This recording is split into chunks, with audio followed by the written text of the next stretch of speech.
July was an awesome reading month.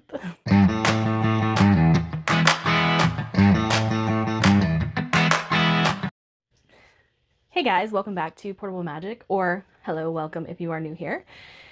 Today I'm going to go over my July wrap up, and I have to say, I think I had one of the greatest reading months I've had in a really long time, and I think that is because in July I did nothing but mood read.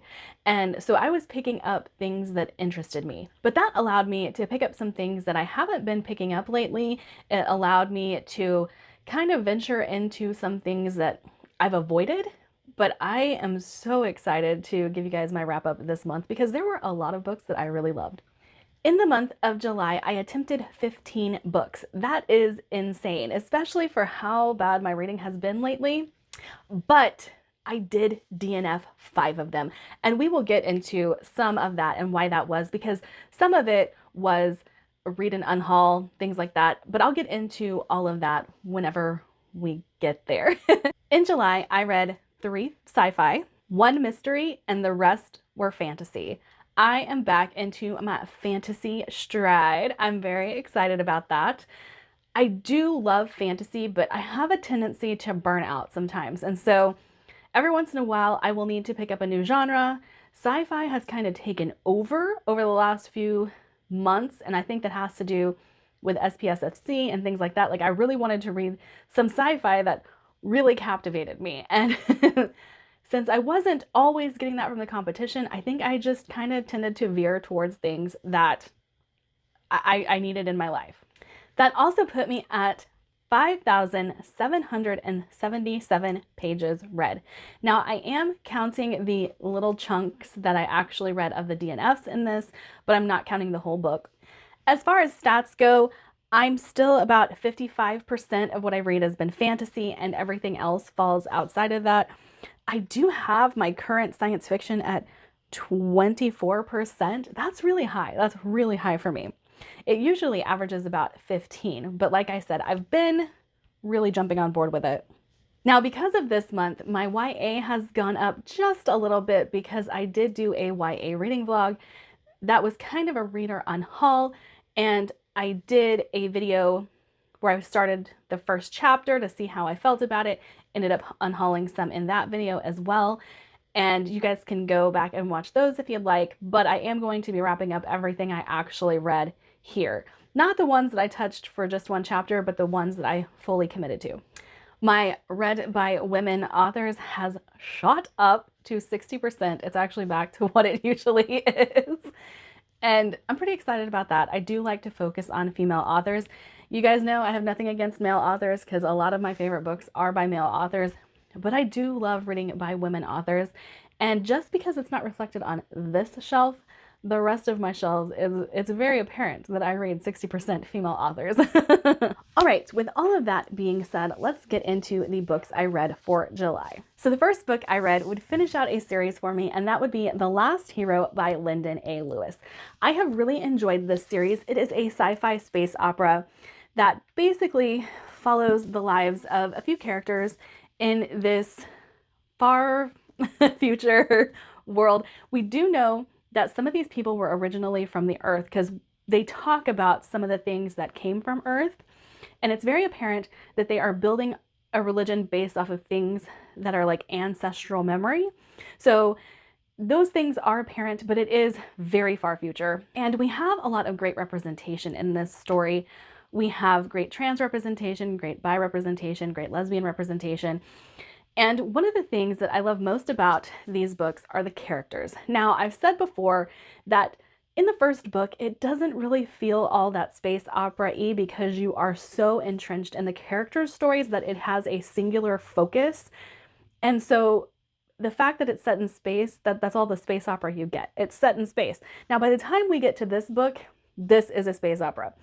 But in this book, this is actually basically a whole lot of war. And while I really enjoyed it, I was let down just a little bit because a lot of what I love about this series is the character work. It is lacking in this book. I don't think it's bad by any means. It's just what I fell in love with in the first book is missing from this one. I still would give it a really high rating. I still would recommend this series. But if you're a character-driven reader, I do think that these books would decline over time. Like the further you get into them, you would kind of lose interest because these do become very plot focused towards the end. But I really love this series. And I think everybody should give it a try. Do not be put off by the synopsis of the first book because yes, that is the world that you are getting into, but there's a lot of stuff that is actually not on page, but is actually part of the world building. So you'll know what I'm talking about if you read the synopsis of the first book. And I do think that it is a wonderful, wonderful series. And I do think everybody should pick it up. This is still in my top favorite sci-fi series of all time. So this one, like I said, even though it was a little bit of a letdown, I don't think it's bad. I also thought the same thing about Foundryside, Shorefall. Can't think of the last book. I thought the last book was disappointing, but it's still on my favorite shelf. I still love it. I think everybody should give this one a try. Next, I had one that was quite a surprising read, and that would be The Curse of Saints by Kate Dramas. Now, yes, this is a FairyLoot book. Yes, this cover looks quite YA. I've had all of these discussions on my Discord, on other Discords about the presentation of this book.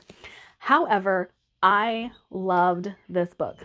So if you read the synopsis of this book, I do think it leans into the enemies to lovers trope that is present in this book a little hard because it talks about the main character and how she is having to protect the one person she doesn't want to protect.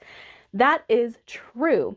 However, there is so much going on with the main character in this story and her magic and the way her magic is to be wielded, the way that it may end up being a pawn in this story is the main focus. Is there romantasy in this? Yes, but it is not the focus of the story. And I do think this cover lends you to believe that it would be, even though it is the main character herself, not the couple on the cover.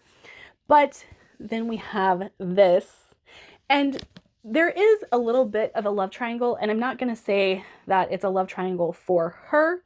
She is also a spy, and she has been sent to spy for her kingdom against another kingdom. And to infiltrate this kingdom, she does spark a romance with one of the leaders, and she's not in love with him. It's very apparent that this is what she is doing. She's trying to infiltrate this kingdom by getting close to this person. And then the other part of the love triangle obviously is getting a little jealous, kind of doesn't know how to deal with everything, but her feelings are very clear. So it's not really a love triangle, even though it is written that way. It's not there. But I do think that if you like fantasy with a hint of romance in your books, you would probably really enjoy this. If you like political books, you would probably really like this. If you love stories about thieves, spies, assassins, things like that, you would really like this book.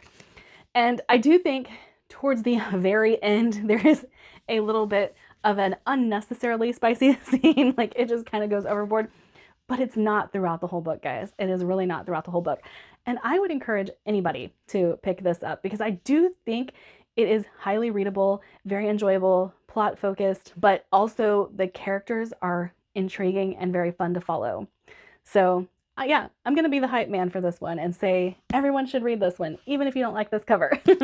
Next, I have a book from one of my favorite authors, Down Below Beyond by T.A. Bruno.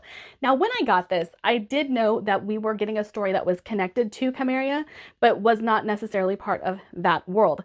The way it's integrated into this is really cool. I just want to let that be said. It was really cool. I enjoyed it. But this is a completely separate novel. You do not have to have read The Song of Chimeria to read this one. It is a standalone, and it is one of the best found family stories I have read in a really long time. I loved this. And I do think that whenever you're first getting into it, there is a little bit, and I think this of all T.A. Bruno books, but when you first get into it, there's not a lot of intrigue. And I don't know how else to say that, but he lays things out piece by piece for you. He does not info dump. He kind of just lets you grow along with the story as the story grows. Your understanding of the world grows. Your understanding of the situation grows. And by the end, it's mind-blowing. It's mind-blowing. So I do think that T.A. Bruno, a lot of his books have a slower start, but I do think he is really good at laying the foundation and giving a little bit more, giving a little bit more. Kind of like a painter, you know, whenever you're trying to paint, but you don't want the paint to be too thick, so you just keep going over it. That's the best way I can think to describe T.A. Bruno's writing. I absolutely love all of his books. Every single one of them that I have read, well, I've read all of them now. Every single one of them, I love them. And I highly recommend picking up Down Below Beyond, especially if you are a fan of the found family trope, or if you like little art headers in your books. Let me see if I can find another one. Like, they're all a little different. And T.A. Bruno, whenever he was releasing this book, he had released a lot of the character art that goes along with it so that you can see some of the creatures that he's describing, some of the characters he's describing. And I loved this. I loved this so much, so much. And everybody who's jumping on the cozy bandwagon, this kind of has a cozy feel. Like with the found family and everything, it does have some fast-paced moments. It does have some like high consequences. But like with every cozy, they're not world-ending consequences. They are just high stakes for our main character.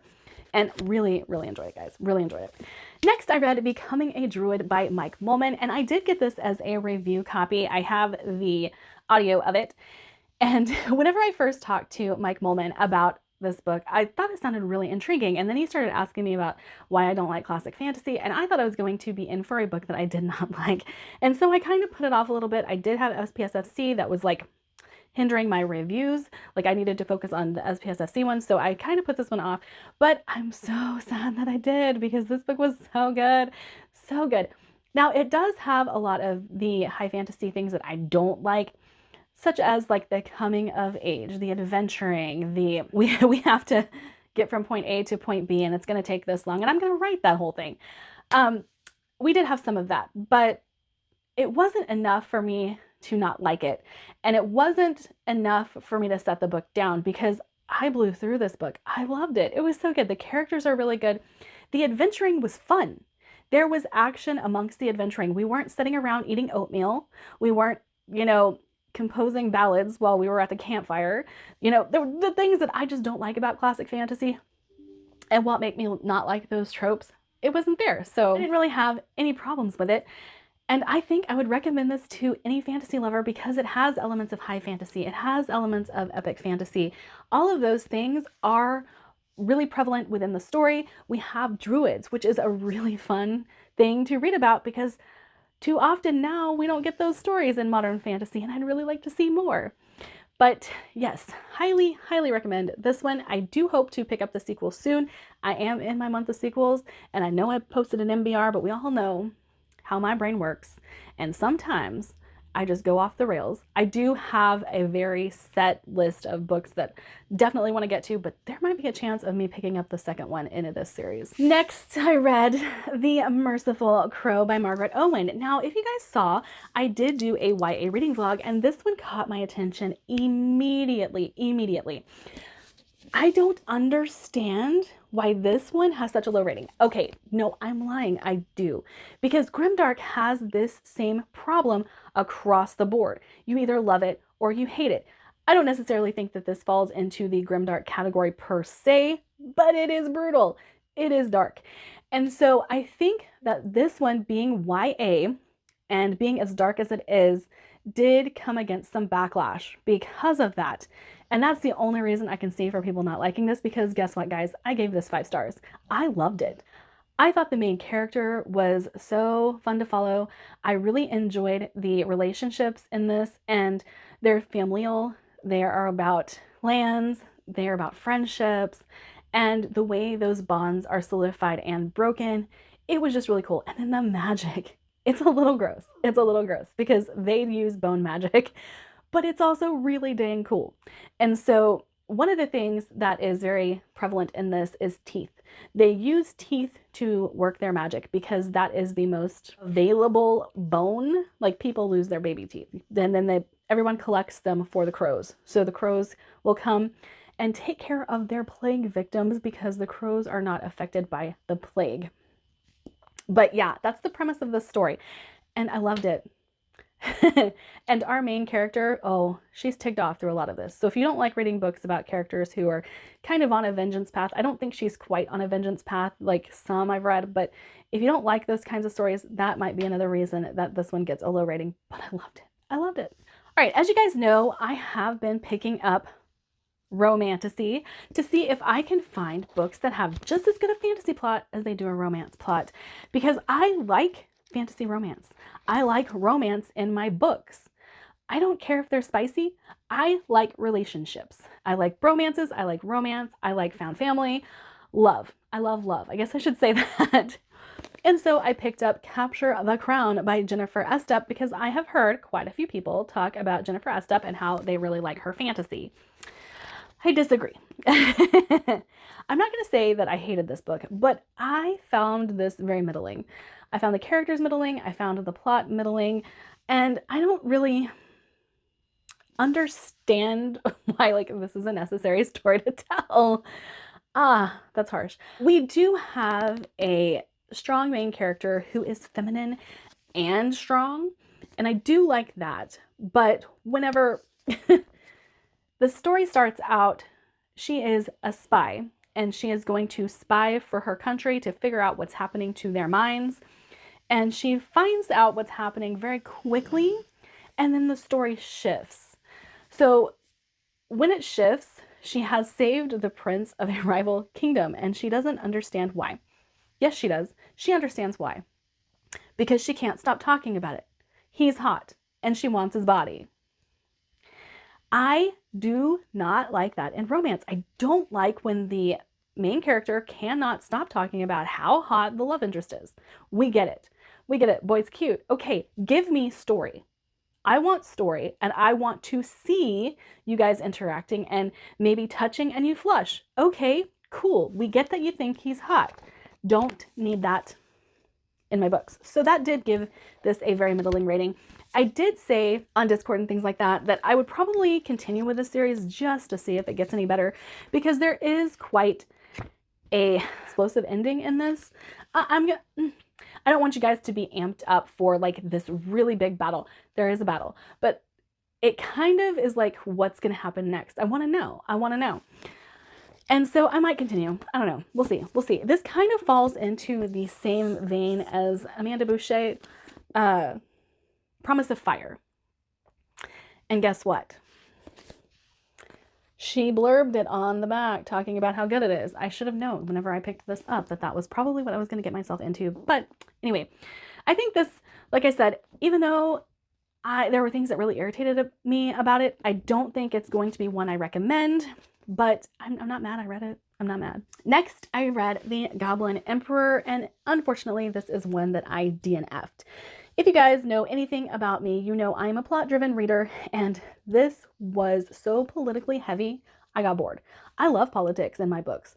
I love reading about royalty. I love reading about how things come about and how things are broken down in a political sphere.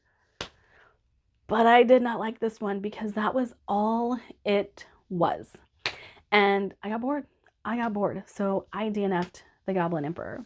And then I read Payback's a Witch by Lana Harper. Again, kind of on my romantasy kick, but witches will always get me. And I picked this one up because I had read The Ex-Hex and someone said, you didn't like that one? Okay, try this one. I really like this. I really like this. So in this story, we have a break from tradition. I'm just going to say that because you know, we always get these stories about a girl going back home and the person who hurt them in the past, they're going to go back and see them, and it's going to be shameful and heart-wrenching, and they're going to get back together because second chance romance. No, that is not what happens in this story, even though I was prepared for that to happen. Now she sticks it to the guy, and I'm there for it. I am there for it. And there is a romance in this, and it is quite cute. It is sapphic. And the way it starts up is adorable. But there's a competition that is taking place. So if competitions aren't your thing, then maybe avoid this one. But if you do like competitions, this is families going head to head to kind of figure out who is going to rule the town for the next however long. And because of our MC's powers and what they are, she has to actually be like the MC for all of this. And because she's the MC, she makes these decisions. Now, she has magic that lets her be completely objective. Like, that's part of the magic. She cannot rule in favor of someone because she likes them better. It is the magic speaking through her that allows her to MC this competition. So she can't pull favorites. She has to be completely objective. And then something happens. And it just made this story so good. So good. I did get halfway through this book and end up buying the second book because I was like, I need more. I already know I'm going to need more. And so I'll probably pick that one up pretty soon as well. I am trying to do my best to finish series, guys. I know I'm horrible about it, but I am really trying. Over the next few months, I will definitely be trying to put away more series, which means some of the ones I'm really excited to get to, I'm just not going to get to because I don't want to start more series when I'm trying to finish series. I say that as I'm holding up a series starter, but I really enjoyed this. I really enjoyed this. And if you like stories that are kind of romance centric, that have like a good fantasy, I do think this fits into my fantasy romance with a good fantasy plot. I do think this fits because the magic is really cool. And the way each family has a different affinity is really cool. But yeah, definitely pick this up if that is your thing. So I have found out something that became very clear to me in my try a chapter video. And then Libby released Divine Rivals to me by Rebecca Ross. I don't like Rebecca Ross's writing. I did pick up Divine Rivals. I got about, I don't know, 40-ish pages into it. And then I was like, I don't like this writing style. I really don't like this writing style. And I wish I could tell you why. I don't know. I don't click with it. That's the only thing I can tell you is like, it goes in one ear and out the other. My eyeballs don't like it. I don't know. I can't tell you what it is about it that I don't click with, but I do not like Rebecca Ross's writing style, which eliminated 4 books off of my shelves. I was pretty excited about that, even though I wasn't excited to DNF another book. I have something that I need to tell you guys, and I don't know if you're ready for it. I think I have a new favorite book of all time. I have for years said Bloodsong was my favorite book. I don't know if I'm going back on that, or if this one's just so new that that's the thought in my head, or if they're just neck and neck. I really don't know. But I read The Blighted Stars by Megan E. O'Keefe. Now, I read The Protectorate thinking, she can't do any better than this. Like, you just can't. You can't do any better than The Protectorate. I love it. It's one of my favorite series of all time. Megan E. O'Keefe, her twisty, turny plots, that's just, I eat it up like candy. And then I started this one and I was like, okay, okay, she's doing better. She's doing better. Guys, this is perfectly a book for me. Bloodsong is not perfectly a book for me. And would you like to know why? I like romance. Even though I do love Bloodsong with all my heart, I was not prepared for this to be everything I wanted. So this is a little weird, which you guys know I love. It gets a little convoluted in places, which you guys know I'm okay with. I don't mind being confused. But we have a very far future story where people are able to make prints of themselves. Their minds remain theirs, but they are able to kind of clone themselves and send their clone off to do things that are dangerous or things that might harm them. And, you know, one of those things is surveying other planets for certain things, or mining or stuff like that. Like, they've, instead of going the whole hog AI route, they've cloned themselves.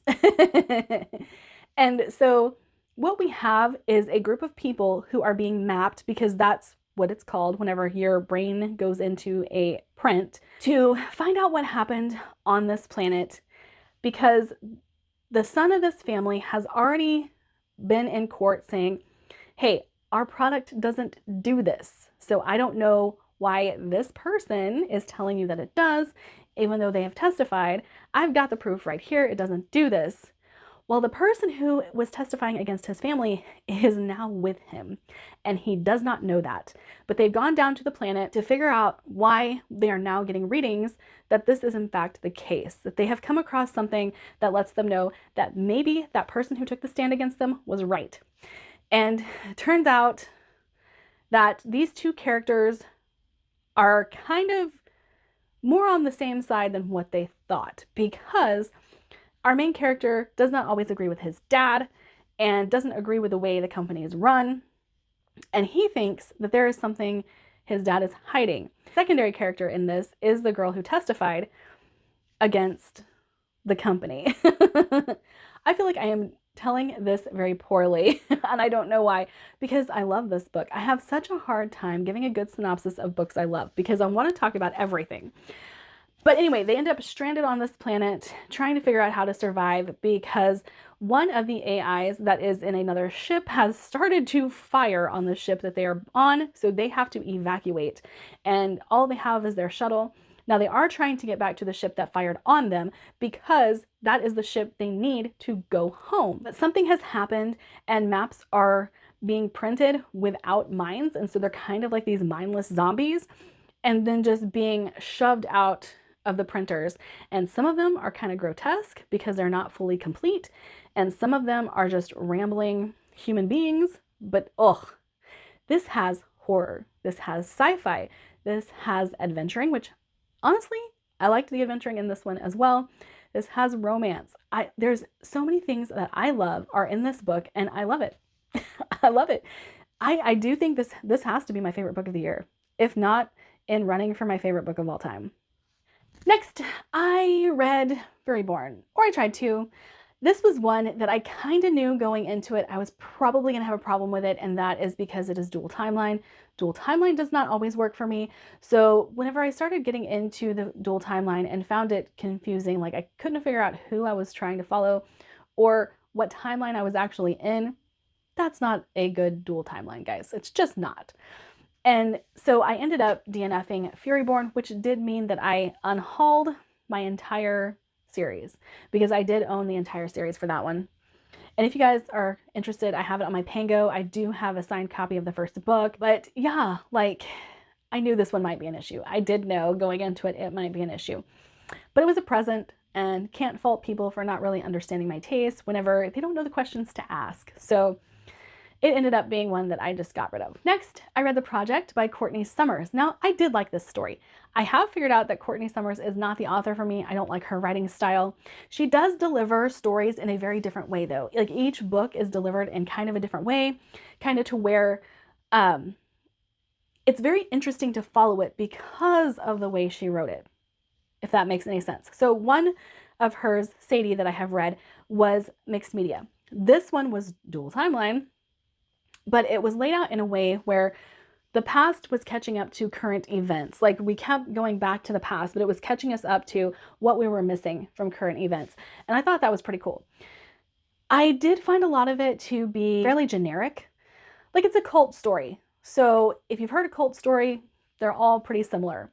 And this one was no exception. It was one of those that just felt very samey. But the way the cult was delved into was very different. The way that Courtney kind of brought to the forefront how you get pulled into a cult, why it's so appealing, and then gave you the exact opposite side. And so I thought that was really well done, but that did kind of leave it at a like middle grade rating for me, or middle ground rating for me, middle grade, not that, but a middle ground rating for me because I just don't like her writing style. And I'm glad that I know that now because Sadie, I did kind of have that issue, but it was hard to tell with it being mixed media. This one kind of solidified that I just don't like her writing style. My next one would be The Woven Kingdom. I really enjoyed this one. Again, this was part of my YA project or my YA vlog. And I did like this, but I did feel like it hit the beats of Cinderella a little too hard and would have liked some exploration outside of that. Now, there are some differences. Obviously, this is a desert fantasy, whereas Cinderella is not. We have the djinn being present, and there's obviously not djinn in Cinderella. So there are some deviations, but the plot beats were very much Cinderella, Ever After, that kind of story. And so I was disappointed that that was not something that was made clear in the beginning. I think I might have liked it more if I would have gone into it knowing it was a Cinderella retelling, but because it wasn't explicitly stated, that's all I could think. It was like, oh, this is Cinderella. I'm reading another Cinderella. And I do have a favorite Cinderella story, so that kind of made it meh for me. But the writing was really good, and I do think that I might continue because obviously we have to break away from the Cinderella story now because Cinderella's played out. Let's see what comes next. I am intrigued in that aspect. So I have 2 more DNFs. Obviously, you probably realize we haven't caught up. But I DNF'd Ink Blood Sister Scribe. I don't know what to tell you about this because there was nothing wrong with it. I just wasn't invested. And so the writing was good, the characters were good, it was slow, so maybe that had something to do with it, but I just couldn't bring myself to be interested in it. I do think that this probably has something to do with the fact that The Traitor was sitting on my shelf and I wanted to read that. And I might be able to come back to Ink Blood Sister Scribe and read it later and probably enjoy it. But with the fact that I have 3 of my most anticipated releases sitting right in front of me, and this one was okay and not hitting that excitement level for me, I think that's where it failed. And it just couldn't match the excitement level of the others, and I lost interest. I lost interest very quickly too. So I don't think there's anything wrong with the book though. I think it was a me thing. And then I tried to read A King So Cold by Ella Fields and just no. No, this is another one of the romantasy ones that I wanted to try, especially because I knew this one had darker characters that we were dealing with on both sides, the main character and the love interest. No, I didn't like this main character at all. And I can't say that she was as annoying as Ren, but oh, she was insufferable. She was insufferable. And I got 8 chapters in and was like, I'm done. We're done. I can't do this. I don't want to do this. But let's go back to a very wonderful note and tell you that I finally read Azura Ghost. Azura Ghost! So I love this series. Absolutely love it. Ethera Grave is sitting right in front of me. I can see it. The characters in this story are some of the best characters I have ever read. It was so easy to get attached to them. I loved them so much. I'm ready to die for them. These are the greatest characters I've ever read. And if you're not reading this because you are scared of the hard sci-fi, let me say that Essa does a great job in really explaining things in detail so you're able to break it down and understand. And I do think that Essa has very flowery writing. So if that's not something that you're into, and I know maybe hard sci-fi flowery writing is kind of a mix up in a lot of people's brains, they don't get it, but I love this series. The Graven is one of my favorite series of all time, and that is because of Caden and C and Thray and Lena. I love this whole cast of characters, and it did take me a long time to read this. We've gone into detail about that a few times, so I won't go into detail about that here, but I'm so excited to wrap up this series, and guys, 5 stars. I know I don't like giving star ratings, but 5 stars. This was amazing. And one thing that I would like to tell you guys about my reading experience with this, it never left my brain. No matter how long I put off reading, or if I only read a chapter, it never left my brain. So even though it took me forever to read it, I was still engrossed in the story. It just had some moments where life did not want to cooperate while I picked up this book. All right, that is it for my video today. Like, subscribe. I hope you guys have a great day. And if you would like to connect with me in any other way, I have a Linktree link down below that will connect you to all of my stuff. Bye.